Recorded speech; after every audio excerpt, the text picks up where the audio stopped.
दोस्तों आज के लेक्चर में हम बात करेंगे कि रासायनिक समीकरणों को संतुलित कैसे किया जाता है, यानी कि बैलेंसिंग ऑफ केमिकल रिएक्शंस। ये बोर्ड परीक्षा के लिए बहुत ही इंपॉर्टेंट है, क्योंकि यहाँ से 1-2 नंबर का क्वेश्चन हर साल बोर्ड में पूछा जाता है। तो इसको जो है कंप्लीट करके आप अच्छे से समझ के अपना 1-2 नंबर आप अच्छे से सिक्योर कर सकते हैं। तो आइए दोस्तों देखते हैं कि जो है रासायनिक समीकरणों को संतुलित कैसे किया जाता है। तो यहाँ पर एक समीकरण लिखा हुआ है, रासायनिक समीकरण लिखा हुआ है कि N2+H2 गिव्स आउट NH3। तो क्या करेंगे, इसको बैलेंस करने के लिए इसके आगे हम ABC लगा देते हैं। ये आपका N2 के आगे A हो गया, H2 के आगे आपका हो गया B, और NH3 के आगे आप लिख दिए C। तो यहाँ पर इसके बाद हम क्या करेंगे कि जो एटम्स होते हैं यानी कि परमाणु होंगे, उनका हम क्या कराएंगे, कंपैरिजन कराएंगे, तुलना कराएंगे। तो नाइट्रोजन यहाँ पर 2 है, उसके आगे A लिखा है तो लिख देंगे आप 2A। तो नाइट्रोजन का हो गया। अब इधर नाइट्रोजन देखते हैं, 1 है और उसके आगे क्या लिखा है, C। तो आपका लिख देंगे आप C। ये आपका समीकरण नंबर 1 हो गया। इसके बाद आप देखते हैं कि हाइड्रोजन कितना है, इधर 2, और उसके आगे क्या लिखा है, B। तो आप लिखेंगे 2B, ठीक है। उसके बाद हो जाएगा हाइड्रोजन इधर कितना है, 3, और उसके आगे क्या लिखा है, C लिखा है, तो आप इधर लिखेंगे 3C। ये आपका समीकरण नंबर हो जाएगा 2। अब क्या करेंगे, इसमें से किसी एक वैल्यू को, यानी ABC में से किसी एक वैल्यू को आप 1 मान लेंगे, बाकी दोनों वैल्यू अपने आप आ जाएंगे। तो यहाँ पर मान लेंगे कि मान लिया एक बराबर A बराबर हो जाएगा 1। तो A बराबर अगर 1 ले रहा है तो समीकरण 1 से क्या हो जाएगा, C की वैल्यू कितनी हो जाएगी, C की वैल्यू आपकी हो जाएगी 2, क्योंकि A की वैल्यू 1 है तो C बराबर 2 हो जाएगा। अगर C बराबर 2 हो गया तो समीकरण 2 से देखेंगे, यानी कि समीकरण 2 से, तो समीकरण आपका 2 से हो जाएगा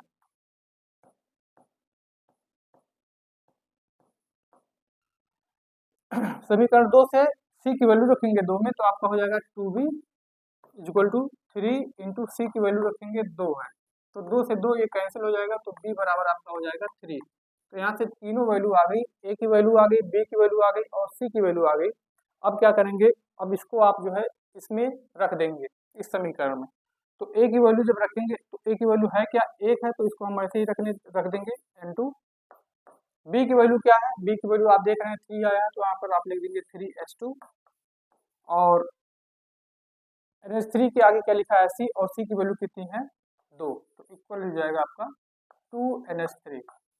अब यहाँ से आपका ये जो इक्वेशन है, समीकरण है, ये बैलेंस हो गया है। तो आप इसको जो है लिख सकते हैं, आपका बैलेंस हो गया, यानी ABC की जगह पर उसकी वैल्यूज को आप रख देंगे, तो ये आपका ये समीकरण आपका संतुलित हो जाएगा। आपको ये चीज अच्छी से समझ में आ गई होगी। नेक्स्ट हम क्वेश्चन देखते हैं। Na है, O2 है, और क्या है, गिव्स आउट Na2 है, Na2O। तो इसके आगे आप क्या कर देंगे, सेम जैसे पहले किए थे A, इसके आगे आप लिखेंगे B, और इसके आगे आप लिखेंगे C। तो ये आपका ABC हो गया। फिर सोडियम को देखते हैं, कितना सोडियम 1 है, तो इसको 1 इंटू A करेंगे तो आपका A ही हो जाएगा। और इधर देखते हैं सोडियम कितना है, इधर सोडियम 2 है, और 2 का मल्टीप्लाई अगर हम C में कराएंगे तो आपका हो जाएगा 2C। तो A बराबर 2C हो गया, समीकरण नंबर 1 हो गया। अब यहाँ से देखेंगे ऑक्सीजन कितना, ऑक्सीजन यहाँ 2 है, और उसके आगे B लिखा है, तो आपका हो जाएगा 2B इक्वल टू, इधर देखते हैं ऑक्सीजन कितना है, इधर ऑक्सीजन 1 ही है, और उसके आगे क्या लिखा है, C लिखा है, तो आप लिख देंगे क्या, C लिख देंगे, ठीक है। ये आपका समीकरण नंबर आपका हो जाएगा 2। अब इसमें से किसी एक वैल्यू को आप जो है 1 मान लेंगे, ठीक है। तो आप चाहे A को ही 1 मान लें, चाहे B को 1 मान लें, चाहे C को 1 मान लें, किसी एक को आपको 1 मानना है। तो आप मान लीजिए जो है C बराबर 1, यहाँ से जो है C बराबर आप जो है 1 ले लेंगे, इसको आप मान रहे हैं तो मान लिया C बराबर 1, कोई भी ले सकते हैं, और सारी जो वैल्यूज आएंगे उसको आप जो है समीकरण में रख देंगे, तो आपका पूरा आंसर आ जाएगा, बैलेंस इक्वेशन आ जाएगा। तो C बराबर यहाँ पर 1 ले लेंगे, या आप सोच रहे होंगे कि क्यों C बराबर 1 लिया है, A ही बराबर 1 लीजिए, तो हम A ही बराबर जो है 1 ले लेते हैं, ठीक है। तो A बराबर आप ले लीजिए 1, A बराबर 1 हो गया, यानी 1 हो गया। तो C की वैल्यू कितनी हो जाएगी, C की वैल्यू हो जाएगी 1/2, 1/2 हो जाएगी, क्योंकि 2 उधर जाएगा तो आपका अपान में हो जाएगा। इसके बाद C की वैल्यू अगर 1/2 है तो B की वैल्यू कितनी होनी चाहिए, तो 2B हो जाएगा, 2B इक्वल टू C की वैल्यू कितनी है, 1/2। तो यहाँ से आपका हो जाएगा B बराबर हो जाएगा, उधर जाएगा डिवाइड हो जाएगा, तो आपका B बराबर हो जाएगा 1/4। तो यहाँ से A और B और C की वैल्यू जो है यहाँ हम समीकरण में रख देते हैं। तो ए की जगह हम क्या रखेंगे और बी की जगह क्या रखेंगे और सी की जगह क्या रखेंगे, उसकी वैल्यूज को रखेंगे। तो यहाँ से आपका हो जाएगा ए की वैल्यू है क्या, ए की वैल्यू 1 है तो यहाँ पर हम लिखेंगे 1, ठीक। बी की वैल्यू क्या है, बी की वैल्यू है 1/4, तो यहाँ पर हम लिखेंगे 1/4, ठीक है। इसके बाद देखेंगे कि जो सी की वैल्यू कितनी है 1/2 है, तो यहाँ पर हम लिख देंगे 1/2। तो यहाँ पर ये रासायनिक जो समीकरण है ये संतुलित हो गया है, ठीक है। तो इसमें अब कोई भी गलती नहीं रह गई है, ठीक है। तो इसको आप संतुलित कर देंगे ऐसे।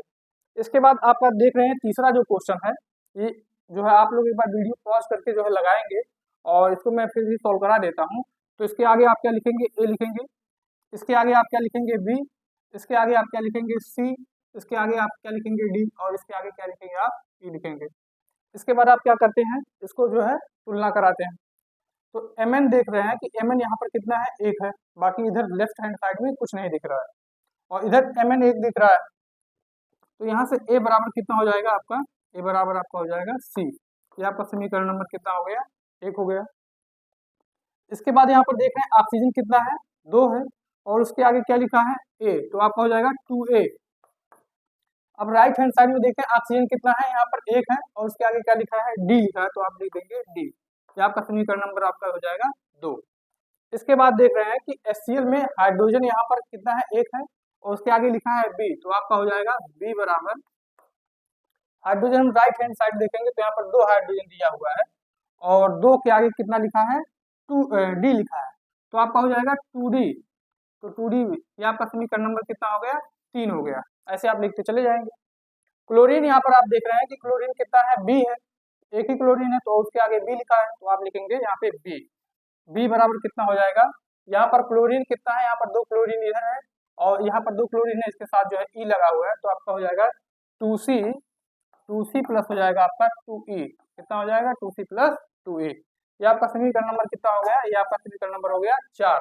तो यहाँ से आप जो है क्या करेंगे, मान लेंगे कि मान लिया ए बराबर कितना हो जाएगा, मान लिया ए बराबर 1। तो ए बराबर 1 मान रहे हैं तो सी बराबर कितना हो जाएगा, सी बराबर आपका जो है 1 हो जाएगा।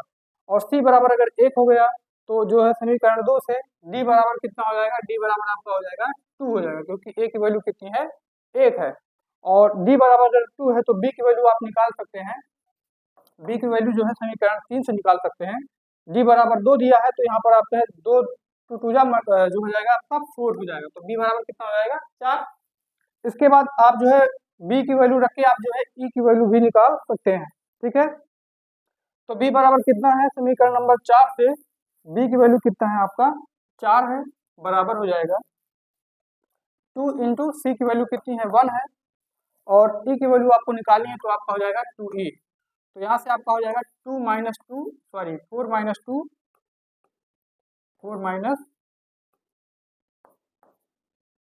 इज इक्वल टू हो जाएगा आपका 2E। तो यहाँ से 2 बराबर हो जाएगा 2E। तो 1 1 डिवाइड हुआ तो E बराबर आपका हो जाएगा 1। अब ABCDE की वैल्यू जो है इस समीकरण में रख देंगे तो आपका पूरा जो है इक्वेशन बैलेंस हो जाएगा। ए की वैल्यू आप देख रहे हैं यहाँ पर 1 है तो यहाँ पर हम 1 रख देंगे।